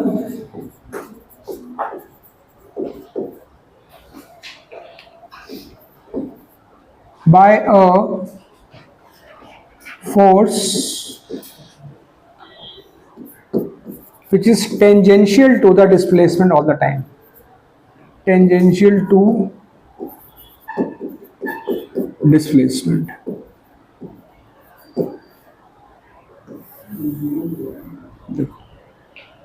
टेंजेंशियल डियर, मान लो यहां पे एक ऑब्जेक्ट ऐसे मूव कर रहा है एक कर्व पे, ठीक है, इस पॉइंट से इस पॉइंट तक।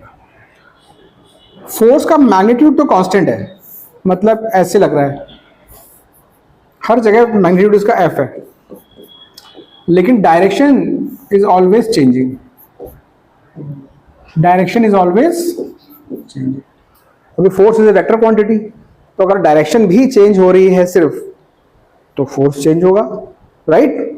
क्यों भाई? यहाँ पे इसके चेंज की वजह से हमारा हर समय हमेशा cos थीटा भी चेंज हो सकता है ना, तो सिर्फ मैग्नीट्यूड कांस्टेंट है बट डायरेक्शन इसकी चेंज हो रही है। ठीक है, अब ए से बी तक ऑब्जेक्ट को मैंने मूव किया, let say length of A B, length of arc A B, ये लेट से ऐसे है। ठीक है, अब इसका वर्क डन हमें निकालना होगा, तो किसी एक पॉइंट पे अगर मैं देखूं तो ये डी डब्ल्यू छोटा सा work done, sorry D W का छोटा सा work done will be F dot D S, छोटा सा डी एस, राइट? अब चूंकि दिस इज ऑलवेज टेंजेंशियल, तो ये बोल सकते हैं कि किसी अगर हम छोटे इंटरवल के लिए देखें, for a small interval the angle between D S and F will be zero always, क्योंकि एफ भी ऐसा है और डी एस भी ऐसा होगा, right? That means this will be F D S cos zero, which will nothing be F D S. अब ये मैग्नीट्यूड है एफ का, this is the value of F, this is D W. If you want to find a total, तो you integrate from A to B, so W will be, will integrate A to B, किसको? FDS को। F का magnitude तो constant है, so I can take it out of integration, right? So this will be F A to B just DS। अब देखो यार, A से B, अब DS DS DS ऐसे जोड़ते जाओगे तो क्या मिलेगा? कंप्लीट लेंथ तो मिलेगी, तो this will be F into S। This is a very special case where force is in magnitude constant but always tangential to the path, always tangential to the path। ठीक है, आप force की value लो और इस length को निकाल लो। जैसे मान लो एक ऑब्जेक्ट एक सर्कुलर ट्रैक पे मूव कर रहा हो फॉर एग्जांपल, तो उस पर ऐसा फोर्स लग रहा हो जो हमेशा टेंजेंशियल है, जैसे 10 न्यूटन का, ठीक है, it's always 10 Newton, and this object makes a full round trip, full round trip. पूछा गया वर्क डन क्या होगा, तो आपने क्या फोर्स लिया और let's say radius is 1 metre, ठीक है, तो ये होगा 2 पाई आर, है ना, 2 पाई आर लेंथ हो गई। ये एस क्या है, ये लेंथ ऑफ आर्क है। अब यहाँ पे आर्क क्या मतलब पूरा सर्कल ही बन गया एक राउंड में, तो 10 को फोर्स को मल्टीप्लाई कर दिया 2 पाई आर से, R is equal to 1 value plug in करके आप वर्क डन निकाल सकते हैं। ठीक है,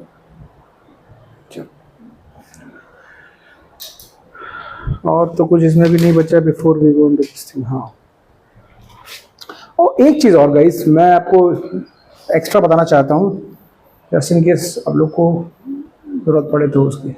यहाँ तक नोट कर लिया ना आप लोगों ने? नोटेड ना? चलो, जो नॉर्मल रिएक्शन फोर्स होता है या नॉर्मल कांटेक्ट फोर्स, एक्शन हो चाहे रिएक्शन हो, normal contact force,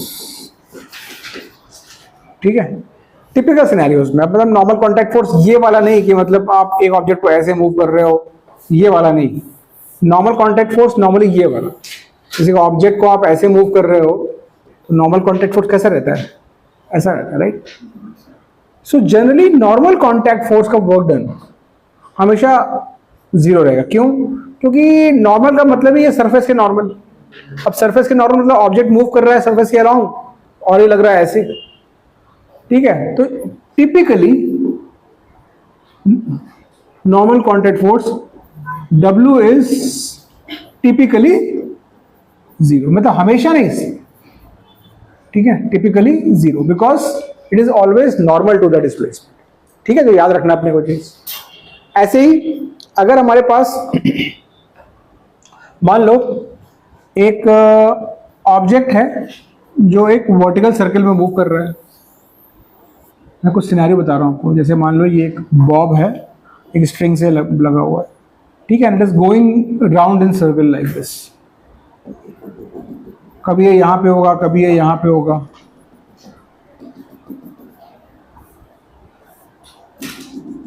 right. It can be anywhere in this path. Obviously, you can imagine a tension force all the time, right? The direction of tension force will always be there along the radius, right? An object would be at that very instant, जब आप consider करोगे उस समय इसका displacement इस तरीके से होगा। So in this context, work done by tension force will be 0. Because it is always perpendicular to the displacement. So in this context, work done by T is 0. इसी तरीके से work done by centripetal force, मतलब net force towards the center। एक object जो move कर रहा है एक सर्कल पे, so there has to be a centripetal force. Work done by centripetal force will always be 0 because centripetal force is always like this, perpendicular to the displacement. So W centripetal is 0. तो कुछ चीजें आपको याद रखनी चाहिए, काम आ जाएंगी आपको क्वेश्चंस में। नाउ आज का last topic which is called work energy theorem. बहुत इजी थ्योरम है, work energy theorem. Will complete 5-10 minute फिर एक question and then will end the session, ठीक है। चलो, ये याद रखना कुछ चीजें है ना। Let's put a heading, work energy theorem. तो हमने एक नई चीज की बात कर ली, एनर्जी, जिसकी हमने अभी तक बात नहीं की थी। सो एनर्जी पहले डिफाइन कर लेते हैं, एनर्जी क्या चीज है। हालांकि उसकी ज्यादा कुछ जरूरत नहीं है because you guys all understand what it is, kind of a stored work, right. It is capacity to do the work, capacity to डू means work can be converted into energy at any time और vice versa। ये कभी भी, और ये हमारे सारे devices जो हम यूज करते हैं डे टू डे लाइफ में, कहीं ना कहीं ये ट्रांसफॉर्मेशन हमेशा हो रहा होता है। someone is doing work and someone is getting benefited, right? Someone is spending energy, some other work is being done, someone is doing the work, energy of someone else is increasing, right? So work and energy are two sides of the same coin, right? तो इसमें कोई भी difference नहीं है, ना तो unit में ना कैलकुलेशन में. इट इज जस्ट दैट कि वन इज स्टोर, मतलब आपके पास अगर 15 रुपए है, राइट, जो मैं एग्जांपल हमेशा देता हूँ, आपके पास 15-20 रुपए है, मतलब 20 रुपए महंगाई हो गई, 20 रुपए है आपके पास, ठीक है, आपको वड़ा पाव खाना है, एंजॉय करना है, तो वो 20 रुपए खा के आप वड़ा पाव एंजॉय नहीं कर सकते. You have to go to the shop, give that to that guy, he will give you worth 20 rupees one vada pav, you can enjoy that, ठीक है, और वो उसको बेच के 20 रुपए कमा सकता है. That person is earning money, you are spending money, equivalent. तो वही चीज है, दो they are same but not exactly same, there is some difference. This is not useful unless it is utilise here. This is not useful, right. इसलिए जब बहुत लोग gold खरीदते हैं, मुझे बड़ा अजीब लगता है, मुझे बड़ा अजीब लगता है. अगर कल को कुछ ऐसी सिचुएशन हो कि तुम्हें खाना की, अल्टीमेटली क्या है, मैं food is the first need, right. Gold तो नहीं खा सकते आप. इफ गिवन अ चॉइस, अगर मतलब दुनिया तबाह हो रही हो, मैं गोल्ड बेच के फूड पैक कर लूंगा, survive more, right. You don't want to decorate yourself and you don't have anything to eat. So this is energy is form of, क्या बोल सकते हो, गोल्ड है, आप उसको बेच के पैसा कमा सकते हो, ठीक है. तो ये याद रखना है अपने को. अब एनर्जी के टिपिकली हम लोग जो बात करने वाले हैं यहाँ पे, दो form of energy, two forms of energy we will talk about a lot. बाकी forms of energy we will speak in 12th, and that is called kinetic energy and potential energy, ठीक है. There are other forms also. ये ऐसा नहीं कि energy की यही form होता है. These are the two forms, very basic forms, kinetic energy and potential energy. और इन दोनों को मिला के हमने एक टर्म दे दिया है, Ke plus Pe. इसको हम मैकेनिकल एनर्जी बोलते हैं. काइनेटिक एनर्जी, पोटेंशियल एनर्जी को मिला के हम एक टर्म यूज करते हैं, mechanical energy.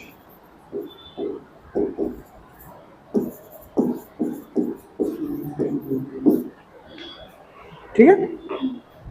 Some of the other forms could be light energy, heat energy, right? Wave energy, right. Chemical energy, जैसे कि हम लोग, मैं अभी बात कर रहा हूँ, मैं एनर्जी स्पेंड कर रहा हूँ, so I have the energy stored in form of carbohydrates या some kind of calories, you can say. It is chemical energy जो मैं स्पेंड कर रहा हूँ. आप लोग भी सेम ही कर रहे हो. तो हम लोग को कोई ना कोई फॉर्म में चाहिए होती है, लेकिन हम यहाँ पे बात करने वाले हैं, मैकेनिक्स की दुनिया है, तो मैकेनिक्स की दुनिया में काइनेटिक एनर्जी और पोटेंशियल एनर्जी के बारे में ज्यादा अपने को फोकस करना है, ठीक है. Kinetic energy is the energy when it is because of the movement. When an object moves, it has the capacity to do the work, right? A moving football can do the work.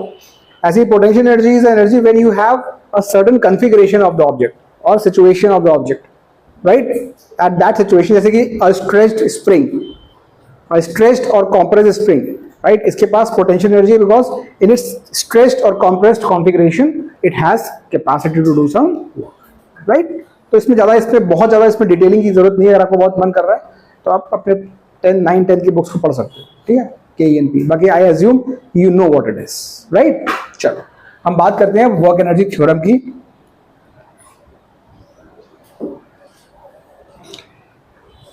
Work energy theorem क्या बोलती है?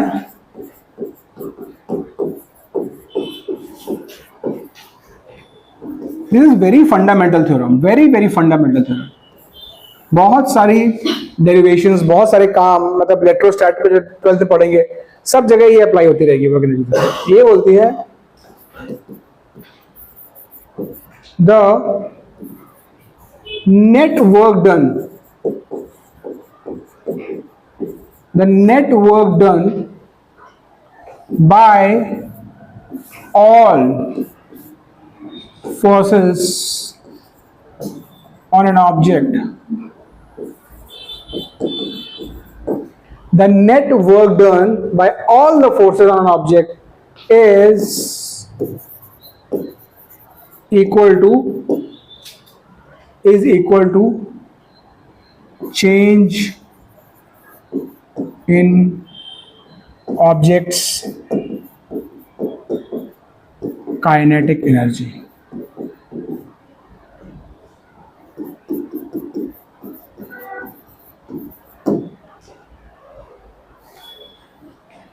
These two words are often ignored. Yes, remember the work done by a force is equal to the change in kinetic energy. Not work done by all forces and do a net of that. मतलब plus minus सब कुछ करने के बाद जो आपके पास work आया, that has to be object's change in kinetic energy. Means this can also be interpreted as if there is no change in object's kinetic energy, that means the net work done has to be zero. Okay, if delta k is for kinetic energy, if delta k is zero, that implies W net should be zero. और ये इधर से भी imply होता है. If this is zero, this is zero. If this is zero, this is zero. Okay? अब इसको basically use करके हम पहले काइनेटिक एनर्जी का खुद का फॉर्मूला निकालेंगे. ठीक है, we'll derive a formula for kinetic energy. ठीक है, so let's put the heading. तो यहाँ पे लिमिटेशन 20 की क्यों हमें समझ में नहीं आती, तो क्या लिमिटेशन है यार ये.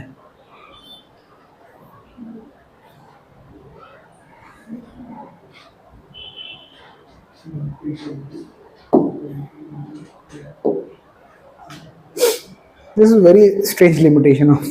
मैं इसको चेंज करने की कोशिश भी करी, वो कहीं से सेटिंग में कुछ दिखे वो चेंज करने, पता नहीं क्यों है ये. ठीक है, maybe they want to minimise the memory it loads in the background, maybe, है ना, वो भी हो सकता है, शायद भले के लिए. क्रैश होने से अच्छा है कि डिलीट कर दो कुछ. तो लेट्स पुट, ये लास्ट टॉपिक है गाइस, तो थोड़ा सा आप एनर्जी में आ सकते हो. You can increase your energy. Derivation of formula for kinetic energy. हम एक ऑब्जेक्ट लेते हैं अंडर कंसिडरेशन. ठीक है, which is moving with a velocity let's say u. ठीक है, under the effect of a force its speed increases and its new speed is v. Force is acting throughout. An object is considered which is moving with a velocity u and a force is applied on that. Under the effect of this force, this object attains a velocity v. For simplicity, we take the motion in x-axis only because we are deriving something which is generic in nature, but the process of derivation in your scope is simple. It is moving along x-axis. ठीक है, so this force is what? This force is net force. Please remember, F is what? It is a net force on the object. It is not F1, F2, F3. It is the result of all those forces, and that is acting along x-axis, and we are calling it F. Clear? Now, Newton ने एक बात बोली थी जो अभी भी सच है. Chapter change हुआ है लेकिन F is equal to ma तो अभी भी है. अगर a इसका एक्सेलरेशन है तो F is equal to ma होना चाहिए. a को हम क्या लिखते हैं, dv बाई dt. तो हम F को लिख लेंगे m dv over dt. Okay, since we want to go in the zone of work done is more of a displacement centric thing. तो टाइम को हमको हटाना है, डिस्प्लेसमेंट को पिक्चर में लाना है, तो हम क्या करेंगे, dx से मल्टीप्लाई करेंगे और dx से डिवाइड कर लेंगे. Yes, v dv dx. ठीक है, तो dx से मल्टीप्लाई किया, dx से डिवाइड कर लिया, बिकॉज टाइम हमें हटाना है यहां से. तो फोर्स यहां से क्या आ गया, देखो अब ये dx बाई dt को क्या लिख लेंगे हम, velocity, instantaneous, right. So this will be v. This will be v dv over dx. एक बच जाएगा नीचे अकेला, उस dx को बोल देंगे तो वहां चले जाओ. ये हो जाएगा x f dx equal to v dv. अब दोनों साइड को हम हैं, अच्छा m कहाँ गया, अरे m लगा दिया, ठीक है। तो mvdv हो गया। अब दोनों साइड को इंटीग्रेट करेंगे, इससे प्रूव होगा कि आप लोग सो नहीं रहे थे, आप एग्जाम में पास हुए। मैं सो गया था actually, to be honest. mvdv, ठीक है। अच्छा, fds क्या होगा, in work, this will be the work done. अब ये आप कर रहे हो u से v, है ना, u से v, तो ये हो जाएगा m is a constant, v dv will be v square by 2, v square by 2, और इसकी लिमिट लगाएंगे हम u से v, तो यहां से आ गया w is equal to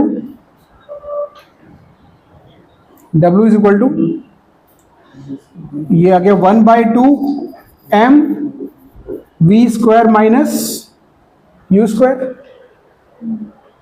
right. देखो v square minus u square by 2।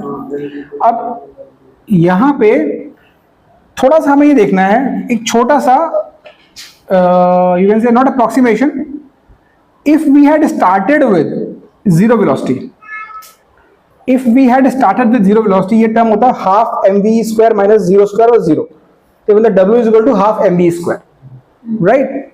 Now the claim, this is common sense वाला क्लेम, कि if this net force, this is a net force which is acting on this object, or because of this is a reason this guy is accelerating।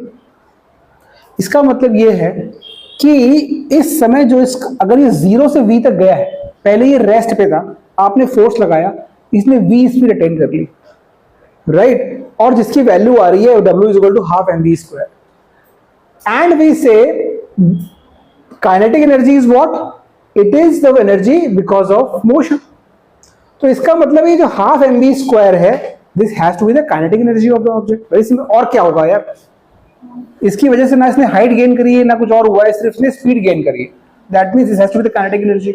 तो इसलिए इसको हम बोल देते हैं w is equal to half mv square minus half mu square, which is nothing but final kinetic energy minus initial kinetic energy. So w and this w is what, w net. क्यों, आपने force कौन सा लिया था, net, तो work कौन सा आएगा, net. So net work done is equal to delta k। Remember this is always kf minus ki, final minus initial. Means अगर वर्क डन नेगेटिव है, which it can be, your kinetic energy will reduce. If work done is negative, kf will be less, ki will be more, this guy will be negative also. ठीक है, if work done is positive, this one. But one thing is for sure that whatever work you do, the net work done has to be. अब जैसे एक example लेते हैं इसको समझने के लिए, ठीक है। कभी कभी बड़ा कंफ्यूजन होता है कि थ्योरम सही नहीं है, मतलब मुझे तो हुआ था जो फर्स्ट टाइम, जब मैंने बिल्कुल फर्स्ट टाइम पे ये थ्योरम पढ़ी थी, यार ये कैसे ट्रू हो रहा है कि हमेशा ऐसा होता है। अब मैं इस सिनेरियो से कंपेयर करके हाँ ये हो गया मुझे। सिनेरियो इज दिस, एक ऑब्जेक्ट को मैं m ऑब्जेक्ट था, इसको मैंने एक फोर्स लगा के h हाइट तक पहुंचा दिया। अब द कंफ्यूजन इज कि मुझे लगता है कि वर्क एनर्जी थ्योरम यहाँ पे वैलिड नहीं है, क्योंकि आपने इसको यहां से यहां पे लेके गए, आपकी काइनेटिक एनर्जी पहले भी रेस्ट पे था, अभी भी रेस्ट पे है, तो काइनेटिक एनर्जी चेंज तो जीरो है।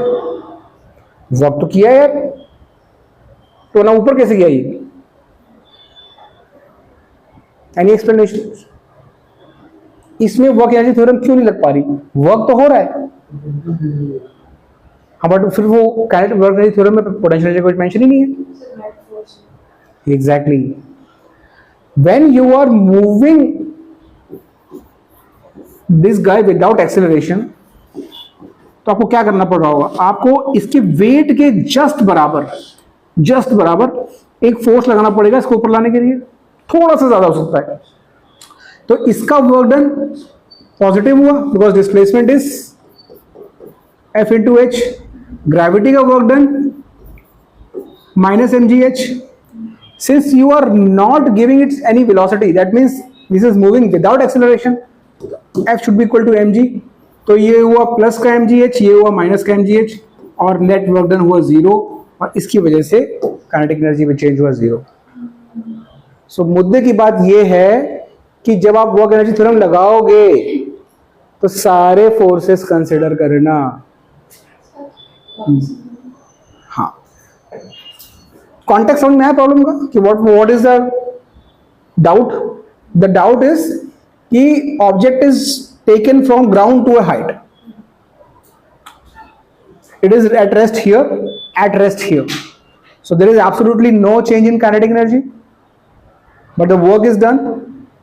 So if work is done, but kinetic energy में change नहीं हुआ, इसका मतलब है work energy theorem is not fitting into this scenario. So the answer was you are applying two forces. I mean, you are applying one force, and one force is already acting on this. And in दोनों का work done, एक का positive, एक का negative, and the net is 0. क्योंकि force, external force जो आपने लगाया उसका डायरेक्शन ये है, डिस्प्लेसमेंट भी ऐसे है, तो ये पॉजिटिव होगा, right? This will be negative because it is acting downwards and displacement is upwards. Now if you are moving this without giving an acceleration, F should be exactly equal to M G. तो ये हो गया M G into H plus का, ये M G into minus का 0. So net work done is still 0, and that's why there is no change in kinetic energy. Right, so we have to consider all the forces. Otherwise, your question will be little going in a different. मतलब answer तो different हो सकता है, या फिर अगर आप lucky हुए शायद तब भी आंसर आ जाए, if you are lucky, but we don't want to rely on luck. ठीक है, तो एक क्वेश्चन करेंगे बस हम आज, और फिर आज का सेशन एंड करते हैं. Last question for the day. Last question for the day. फटाफट. There is a spring block system which has been hung from a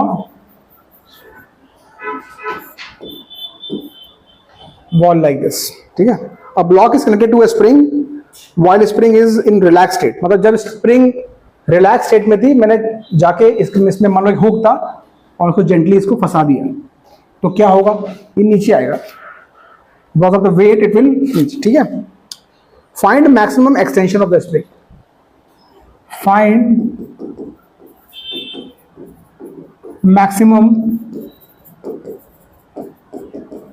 extension of spring. So this object was hung from the spring when the spring was in total relaxed state, मतलब it was at its natural length. ठीक है, under the effect of this weight it will extend, and then पहले खींचेगी फिर एक जगह जाके stable हो जाएगा, right? So let's say it gets extended by a distance x. मान लो स्टार्टिंग में यहाँ पे है, और थोड़ी देर बाद ये थोड़ा स्ट्रेच होके बेसिकली एक्सटेंशन जो हुआ इसका स्प्रिंग का वो x है, ये फाइनल एक्सटेंशन है. ठीक है, this is the extension. Okay, object is at rest here, final state. It will be moving in between, but between the initial and final state the object is at rest. So there is no change in kinetic energy, right?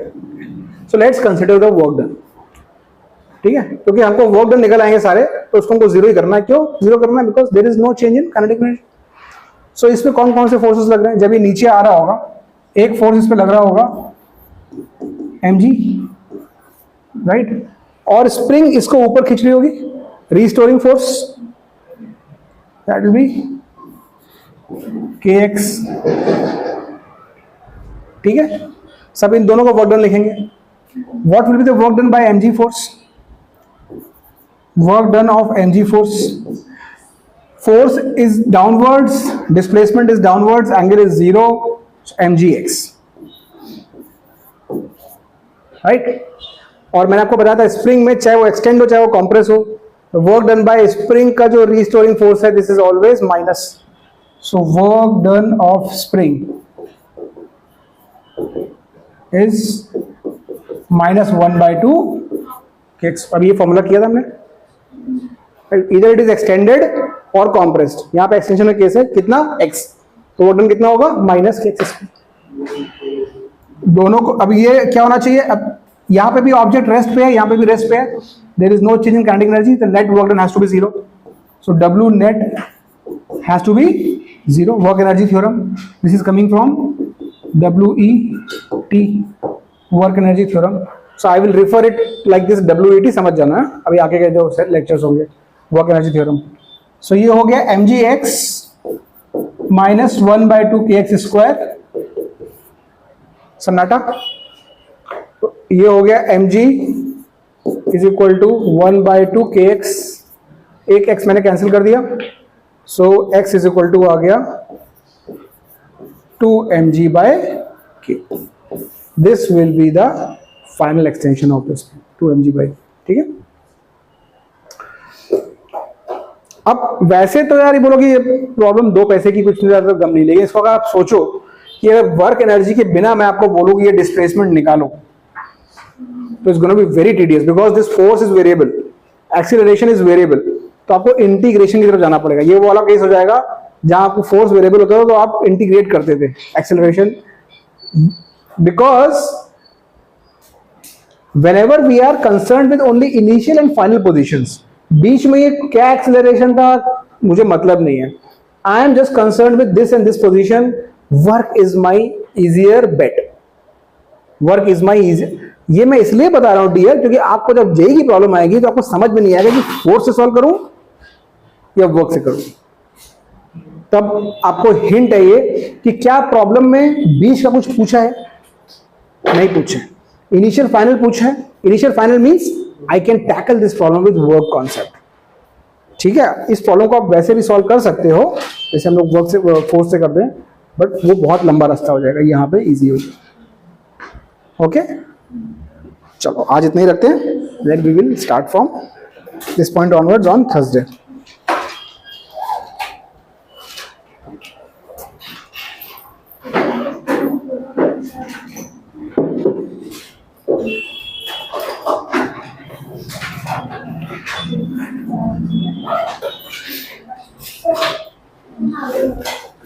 Doubt, हाँ, इसको पहले बंद कर दो।